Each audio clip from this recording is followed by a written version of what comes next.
Humans are the only creatures willing to die for an idea, even when that idea isn't true. From people walking into gunfire to those who set themselves on fire or strap bombs to their own bodies, they all share one thing: belief. A belief so strong, so absolute, that they would give up everything for it. But here's the tragedy. Not every belief is true. History is full of unnecessary deaths. Brave people, yes, but brave for illusions. They didn't just live by their beliefs, they died for them. So the question is, why?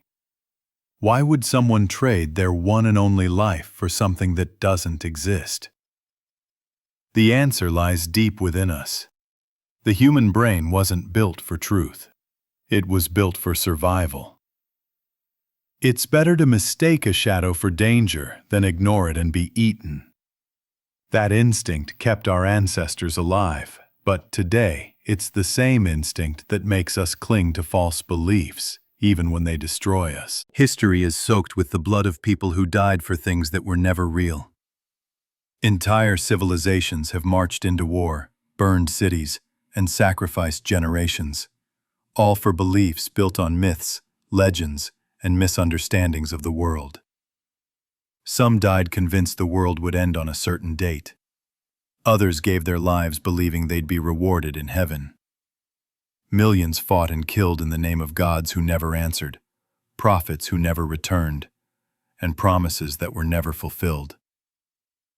From the Crusades that slaughtered millions to the 30 Years' War that erased a third of Europe's population, people have died not for truth, but for whose invisible God was more real. And even today, we still see echoes of that same blindness, where faith justifies violence and martyrdom is glorified over reason. But dying for a belief doesn't make it true. It only proves how deeply the lie has taken root. Because truth doesn't need your death, it only needs your honesty. Humans didn't evolve to seek truth. We evolved to survive. Our brains are wired to detect patterns, even when none exist. A survival instinct from our prehistoric past. It was better to mistake a shadow for a predator than to ignore it and get eaten. Over time, this pattern-seeking instinct became the foundation for how we build belief systems. We search for meaning in everything: thunder, disease, or death. And when we can't find an answer, we invent stories to fill the gap. Those stories eventually harden into beliefs, and those beliefs grow into religions, ideologies, or cults. But belief isn't just information. It's identity, emotion, and community. Once a belief fuses with who we are, challenging it feels like an attack on the self. That's why people who hold false beliefs are often willing to die rather than admit they're wrong. They're not dying for truth.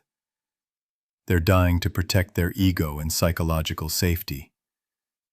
And in a world that glorifies faith over reason, dying for a delusion is still too often seen as noble. Beliefs don't appear overnight. They are planted early and nurtured over time. From childhood, people are taught that some things are not to be questioned, only accepted. When a child hears the same absolute truths repeated again and again, their brain begins to treat them as self-evident facts. Over the years, these beliefs become part of their identity. An adult doesn't just believe something, they are that belief. So when someone challenges it, they feel personally attacked. Their instinct isn't to reconsider, but to defend and resist. Psychologists call this cognitive dissonance, the mental discomfort that happens when new information conflicts with existing beliefs. To reduce that discomfort, people often ignore or distort evidence so they can keep believing what feels safe and familiar.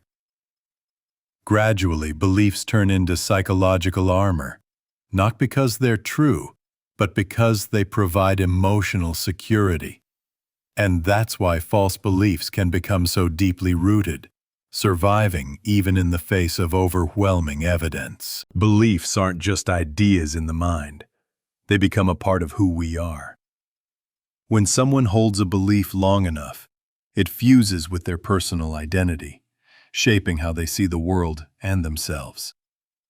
So when that belief is challenged, it doesn't feel like a simple disagreement. It feels like a personal attack. Defending the belief stops being about logic and becomes about emotion, pride, and survival. Emotion plays a powerful role in keeping beliefs alive. People cling to what makes them feel safe, connected, or meaningful, even when it isn't true. Within a community, shared beliefs create a sense of belonging, and questioning them can mean rejection or isolation. That's why people often defend their beliefs at all costs, not because they're certain they're right, but because they're afraid of losing the part of themselves that those beliefs have built. Once a belief takes root, truth alone is rarely enough to shake it. Even when the facts are clear, when logic, science, and reason all point the other way, people still cling to what they believe. It's not because they're stupid. It's because the human brain wasn't built for truth. It was built for comfort and consistency. When new information contradicts existing beliefs, it creates a kind of mental discomfort known as cognitive dissonance. To ease that discomfort, people ignore the facts, twist the logic, or find ways to justify what they already believe. They dismiss the evidence and see those who challenge them as enemies. That's why emotion so often overpowers reason. People aren't defending the truth. They're defending their identity. And in many cases, false beliefs survive not because they're right, but because people are afraid of losing themselves if they let them go. Throughout history, false beliefs have been paid for in blood. Millions have died in wars fought not for land or resources, but for invisible ideas about divine truth. From the Crusades to the 30 Years' War, people have killed each other to prove their God was more real than someone else's. These wars brought no salvation, only ruins, grief, and generations of loss. Martyrs are often celebrated as heroes, people willing to die for their faith. But if that faith is false, their deaths aren't noble, they're tragic. They didn't ascend to heaven, they simply ceased to exist, leaving behind broken families and stories rewritten as sacrifice for faith. In reality, dying for a belief doesn't make it true. It only shows how far humans will go to protect their illusions. And when a belief is placed above life itself, truth will always be the one that dies. Today, even in the age of science and information, false beliefs still thrive. They've only changed form.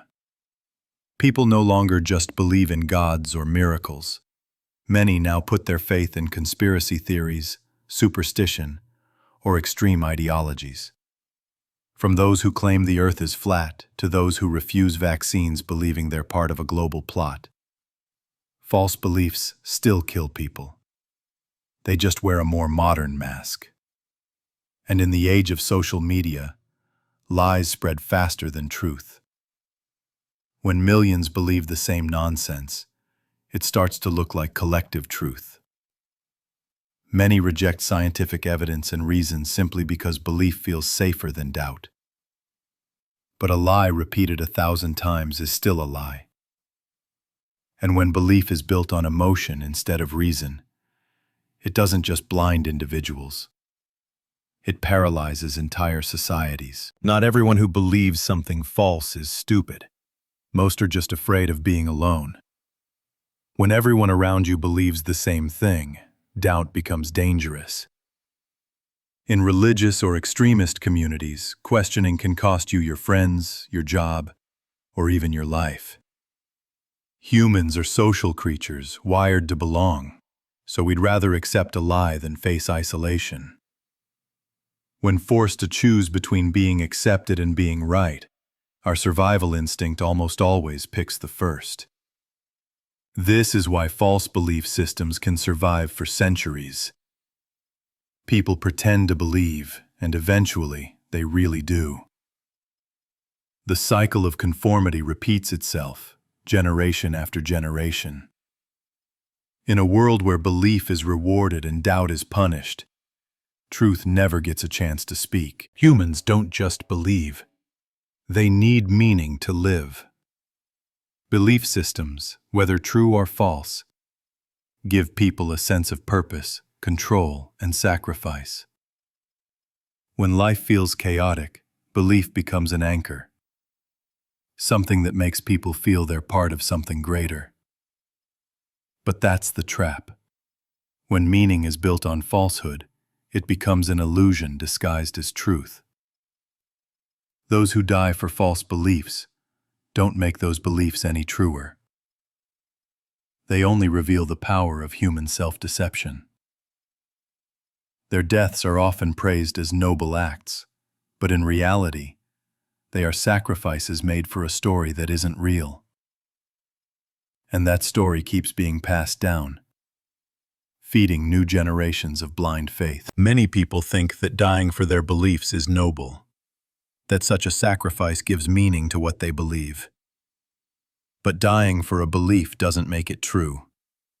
History is full of people who've given their lives for completely opposite ideas, and they can't all be right. People have died for false prophecies, fabricated doctrines, and ideologies built on illusions. The willingness to die only proves how deeply someone is committed, not how true their belief is. A belief doesn't become truth just because someone is willing to die for it. Truth doesn't need blood to survive. It only needs evidence. False beliefs aren't limited to religion. They also run deep in politics, ideologies, and conspiracy theories. Many people are willing to abandon reason, even their own lives, to defend ideas that have no basis in reality, simply because they feel true. From those who believe vaccines are a form of mind control, to flat earth believers, or those who deny science, they're all victims of the same psychological mechanism. Belief reinforced by emotion, not by evidence. Politicians and demagogues understand this well. They exploit fear, anger, and the sense of being threatened to secure blind loyalty to a cause, a leader, or a false truth. When belief becomes a weapon, truth stops mattering, and all that remains is power and division. Blind faith doesn't just make people believe in falsehoods. It traps them inside those beliefs. Religions and extremist ideologies often teach that doubt is a sin, that questioning is a sign of weakness. As a result, people begin to build walls around their minds, shutting themselves off from opposing ideas, evidence, or truth. Over time, those walls become psychological armor, protecting the belief, but also imprisoning the believer. Anything that challenges their view feels like an attack, and anyone who disagrees becomes an enemy. They end up living in a closed world of illusion, where faith matters more than truth, and loyalty outweighs reason. At that point, it's no longer faith. It's spiritual captivity. Beliefs, whether true or false, don't just exist within one generation. They are passed down like cultural inheritance, from parents to children, from one community to the next. Children born into a religious or spiritual environment are often taught what to believe before they're taught how to think. They're told that doubt is a sin, that outsiders are dangerous, and that truth exists only within our faith. As they grow up, those beliefs become part of their identity, making it feel like losing themselves if they ever let go. The next generation repeats the same cycle, teaching what they were once taught, never questioning whether it's true. That's how superstition survives through time, not because it's right, but because it's passed down before reason ever has a chance to speak. The real strength of humanity doesn't come from blind faith, but from the courage to question. Doubt isn't weakness, it's the mark of an evolved mind, one that dares to face the truth even when it's uncomfortable. History shows that every form of progress, from science to human rights to free thought, began with someone brave enough to ask, "What if we're wrong?" That simple question has freed countless minds from the chains of blind belief and opened the path to genuine understanding. Dying for a false belief isn't noble.